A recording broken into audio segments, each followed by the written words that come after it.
हत्या अपराध बढ़ी 3.5% बढ़ी आम केवल गोटे वर्षर तथ्य को लेकिन विचार करा विचार कले कौन सिद्धांत पहुंची पारा ना आमको तुलनात्मक गोटे बरणी उपस्थापन कले जाए गोटे सिद्धांत संभव हम ता एठारे नहीं जहाँ अत्यंत दुर्भाग्यजनक सत कहवा भय कहीं श्वेतपत्र आपण तथ्य लुचेवा मानसिकता कहीं तेणु आ जिते कम कहवा भल ये सरकार निजर डिंडिम पिटापी केत कथार अवतारणा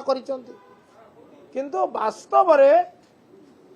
2 वर्ष पूरा जाऊँगी 2 वर्ष 2024 और 2025 ये तुलनात्मक तथ्य नहीं एवं केवल अपराध नुहे अपराध क्षेत्र में केते शतांश ये माने मामला तार चार्जसीट दाखल कराई से तथ्य नहीं तार गोटे त्रैमासिक हाराहारी नहीं ट्रायनियल एवरेज तेणु ये सब अभाव ये श्वेतपत्र किसी कहूनी it is a silent white paper it is nothing but suppression of facts